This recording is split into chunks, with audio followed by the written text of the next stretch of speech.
إياك نعبد وإياك نستعين اهدنا الصراط المستقيم. ډېرې خبرې به نه کوو انشاءالله. د ملګرو ډېره شکریه. نن ډېره خوشحالي لیټ تا که نوجوان راغونډ شوي یو د یوه مسالې د حل دپاره کولی شو. دې توګه په وخت کې څلور خبرې کول غواړم چې هغه نن سبا دې خبرې پکې داسې دي چې هغه دې خبرې داسې دي چې هغې نه به موږ تاسو مستقبل جوړېږي. دوی کومې خبرې دي که تاسو وګورو چې د کویلې کومه مسله راویچته شوې ده دا اوس بند شوله ده. دا اواز راویچات شو قوم کې په مختلفو شکلونو کې چې کمیټي به بدله شي. کمیټي ولې بدلېږي، څه نه بدلوي، دې څه رازونه دي. ماشاءالله ټولو ملګرو په همدې مسایلو کې موږ پرورش وکړو 2003 نه راولو. په دو خبرو ټول ښه پوهېږو، خو شاید زه تاسو ته هغسې میسج ګرمه نه شم رسوی چې څرنګې پکار ده. خو بیا کمیټي دو څه له جوړوي؟ د 8 رکني کمیټې د دو هرې وې هتکنډې له ودرېدلې دي، هرې وې هتکنډې له یې لیار نیولې ده او هغه ټولې بلاک کوي. هغه مخکې د دې نه مخکې چې کومې کمیټې به وې مختلفو شکلونو کې به د دو هغه شروع وکړه. لکه چې موږ 8 رکني کمیټې باندې نظیر واچوو چې دا څومره ماینونه دو ریکور کړلو قوم له د واخیستو زیاتي کوم زیاتي ځایونه دي وي که آتې راخلي دا نورې کمیټې نه شي هغه کولی، بلکې موږ اخوروال یوت اینډ سټوډنټ یونین په خپل مقصد کې په خپلې ایجنډې کې آزاد وي. خو چونکې موږ اوس د دې کمیټې حمایت ویلې کوو، د دې کې موږ خپل مستقبل لیدی شي. موږ پکې هغه روښانه مستقبل لیدی شي چې د نسلونو جنګ شروع ده، موږ د خپلو نسلونو بقا کوو. راتلونکی نسل به بیا داسې نه وي چې دا اوس کوم څرنګې ده. راتلونکي ډېرې مسایل پراته وي. نو دا خبره تاسو په هغه کې وي، ذهنیت کې وي چې موږ دې خلاف په هر محاذ باندې جنګ پکار ده چې موږ نن سبا وخت کې تر دې هغه وخته پورې چې 10 رکني فیصله عملي شوي نه وي، موږ دپاره د 8 رکني کمیټې چې کومه ده دا موږ قابل قبول ده.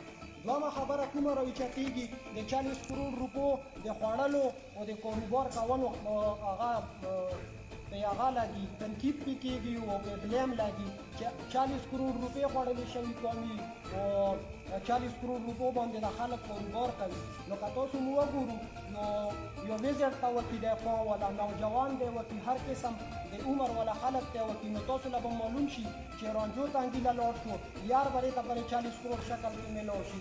که تاسو بیا نور مخکې لاړ شو مینونه برې ته پکې کامیاب ولیدی شي. که بیا پیړې یې ګورو قومي کیلا برې ته پرې 40 کروڑ شکل کې ولیدی شي. که بیا ګوړ کې یې ګورو د ګوړ مینونه برې ته په 40 کروڑ شکل کې معلوم شي. دوی چې خوړلې دي، چونکې خوړلې دي نه په هغې باندې کار کړی ده، د هغې نه چې کومه پیلا راوځي هغه ری انویسټ کېږي په دوی مینونو باندې. نو دوی هغه خبرې دي چې کومې موږ تاسو مستقبل ده. دا دوه خبرو د پروپیګنډو نه خو اصل کې موږ بچ کېدل پکار دي، او هغه که د سوشل میډیا په ذریعه وي او هغه که موږ کوم کمپین شروع کړی ده د دې په ذریعه وي. او دوی هغه خبرې دي چې هغې موږ تاسو له ډېر اهم ضرورت ده چې موږ تاسو نوجوانو ته تیار شو. کومې خبرې دي د لیز اسایمنټ باندې چونکې دا موږ خپله کوی نه شو، موږ مشران راضي کول دي. په دې باندې دو ذهنیت خپلول دي، د دو ذهن سازي پې کول دي، چونکې داسې بوی او داسې بدبوداره سوچونه مو ولیدلو چې د قوم راتلونکی مستقبل به د اسایمنټ د وجې نه خرابېږي. داسې شکلونه به بیا بېله ورکولی شي. موږ اسایمنټ له اوس هم خلک نه پرېږدي. وجه څه ده؟ دا شي باندې ټول دو قابضین جوړېدل غواړي. خو انشاءالله دو د دې باندې ځان پوه ساتي چې هغه خلک اوس نه دي، اوس نوی نسل راپورته شوی ده.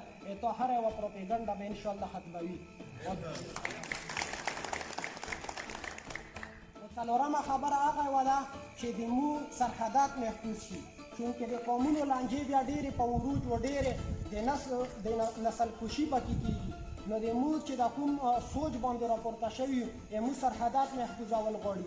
د کلاخېلو نه ونیسه تر د های سکول پورې، بیا پسې داسې لاړ شه ایکسچینجه پورې بازیخېلو سره، د هغې نه بعد د اکاخېلو سره، بیا د اورکزو سره، او بیا دې مخې نه چې مونږ نور کوم قومونه پراته دي په دې باندې دې له کم از کم د مو سره چې 1000 نوجوان راپورته شي د مشرانو په نګرانۍ کې او یوه پاڼه وي چې تویم هم ستاسو سوچ وکړو 1000 پاڼې به په یوه منټ کې لاګي. نو انشاءالله ما سوچ دا ده چې دا مو سرحدات کم از کم په میاشتې کې نن مو محفوظه کوی شو. که چونکې دا مو نن محفوظه نه کړل نو بیا به انشاءالله ډېره قرباني لاګي، بیا به ډېر جد و جهد لاګي. نن جدوجهد کام دی تاسو نه زه دا امید کوم چې راپورته شو د خوب ټیم نه ده د غفلت ټیم نه ده زموږ د نوجوانو 3 ورځې انشاءالله مشقت ته چې دا مو برداشت کړو تاسو به وګورو راتلونکي وخت کې چې مو مستقبل به د 100 سال د 200 د 300 سال پورې به د مو راتلونکي د نسل مستقبل انشاءالله روښانه وي او بل د ډار خبره او د پروپاګاندا خبره انشاءالله هغه ټولې مو دباو کړلې د خپل سره هغه ته د پوسټ په ذریعه ویډیو مخکې قسم هتکانډې استعمالولې د پوسټ په ذریعه به نوجوان هر قسم د عمر ولا خلق به نه ده د ذهنیت په وته بدلاو چې الله پاک هغه هتکانډې مو ناکامه کړلې دشمن اوس کمزوره شوی ده دشمن نه کله ډارېږي چې کله هغه په تو باندې حمله کوي د حملو نه وته ده اوس پروپاګاندا کوي نو انشاءالله زه تاسو نه په دې امید باندې اجازه غواړم چې تاسو راپورته شو مو دا هغه ده ټولو نه مین مقصد د مو د حجره کمپین دا ده چې موږ ایوازې له ځان رسول غواړو د هغې نه بعد به موږ داسې لایحې عملې پیش کوو چې انشاءالله دله به په دې قوم کې زندګي انشاءالله تېرول ګرانه شي